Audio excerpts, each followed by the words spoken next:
بھائیو، واقعہ افک جو ہے یہ سیدہ عائشہ پر جھوٹا الزام تھا اور بہتان تھا۔ اللہ تعالیٰ نے قیامت تک کے لیے سورۃ النور کی آیت نمبر 11 سے لے کر 26 تک 16 آیات نازل فرما کر اما عائشہ رضی اللہ تعالی عنہا کی برات کا اعلان کر دیا۔ لہذا اب ان پر بے حیائی کے اعتبار سے جو شخص بھی تہمت لگائے گا تو وہ پکا منافق بلکہ کافر اور دائرہ اسلام سے خارج ہے، کیونکہ قرآن حکیم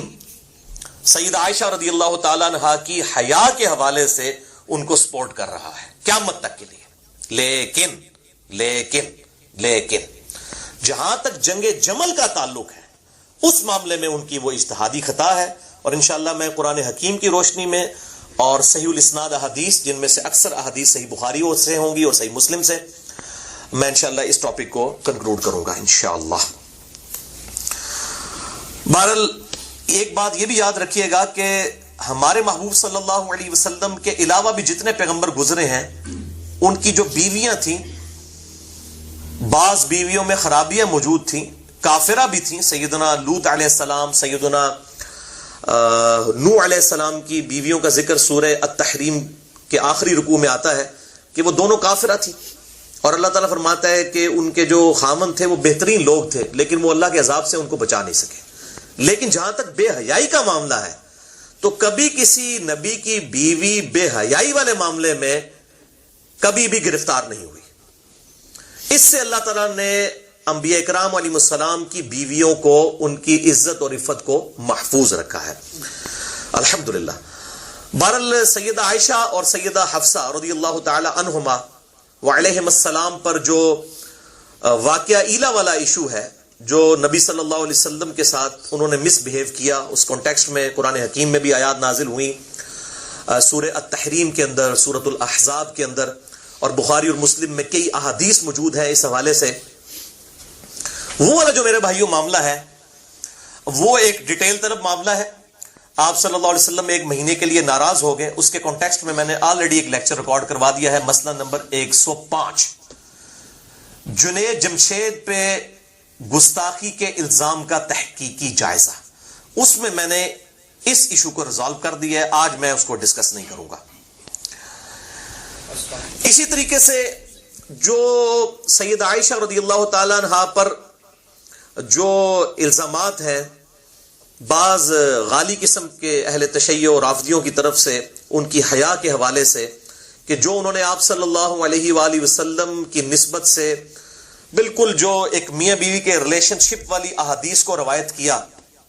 اور منکرین حدیث جو ہیں وہ اس معاملے میں امام بخاری اور امام مسلم کو مجرم سمجھتے ہیں، وہ کہتے ہیں کہ انہوں نے جھوٹی حدیثیں گھڑی ہیں نعوذ باللہ، اور دوسری طرف روافض جو ہیں وہ سیدہ عائشہ کی طرف چل پڑتے ہیں، دونوں ہی جھوٹے ہیں۔ سیدہ عائشہ چونکہ آپ صلی اللہ علیہ وسلم کی بیوی تھیں اور ظاہر ہے کہ آپ صلی اللہ علیہ وسلم کے اہل بیت میں بھی داخل ہیں، تو آپ صلی اللہ علیہ وسلم کی جو آئلی زندگی ہے، جو میاں بیوی کا ریلیشن شپ ہے، اسی طریقے سے غسل اور وضو اور باقی حیض و نفاس کے جو معاملات ہیں اور جنابت کے ایشو ہیں، یہ تمام ساری احادیث جو ہیں وہ ظاہر ہے کہ آپ کی بیوی سے ہی آگے ٹرانسفر ہونی تھی، اور اسی میں حکمت ہے کہ بڑی کم عمر میں سیدہ عائشہ کا نکاح ہوا نبی صلی اللہ علیہ وسلم کے ساتھ، تاکہ ایک کلین سلیٹ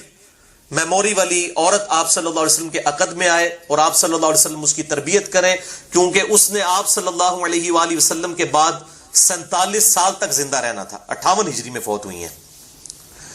تو اور کئی صحابہ کی استاد ہیں، ان تک دین پہنچانا تھا، اس لیے سیدہ عائشہ رضی اللہ تعالی عنہا کی جو تربیت ہے وہ بھی ایک قسم کی آپ صلی اللہ علیہ وسلم کے گھر میں ہوئی ہے، کیونکہ بالکل چھوٹی عمر کے اندر 9 سال کی عمر کے اندر بخاری اور مسلم دونوں میں احادیث موجود ہیں، اور اس حوالے سے جو غامدی صاحب اور چند کچھ اور لوگ جو ہیں اس معاملے میں اس کو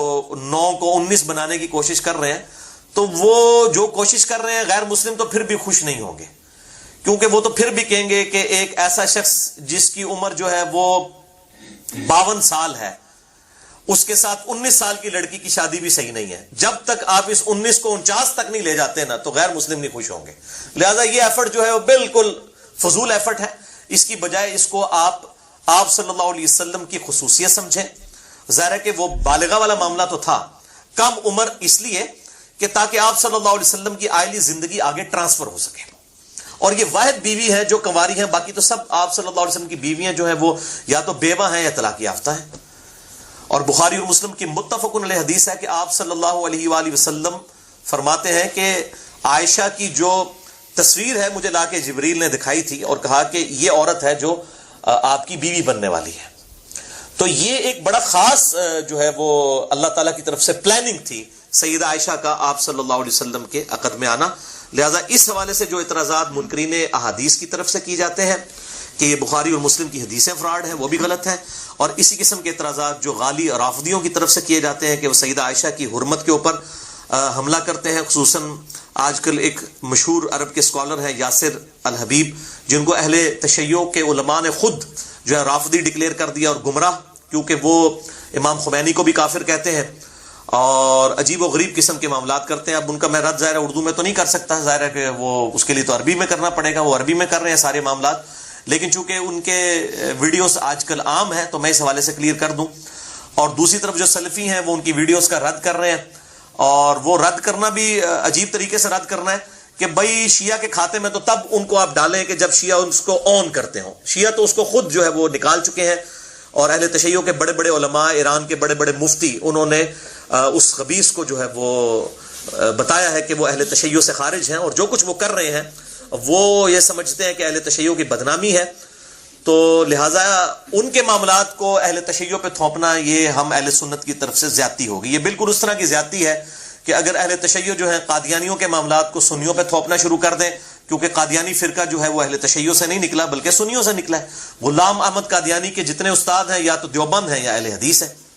اور شروع میں تو دیوبند اس پہ کفر کا فتویٰ نہیں لگا رہے تھے. جب احمد بریلوی صاحب نے حسام الارمین لکھی تو پھر ان کی آنکھیں کھلی، تو پھر انہوں نے بھی کفر کا فتویٰ لگایا. تو یہ میں ضمناً 7 چیزیں بتا دیتا ہوں.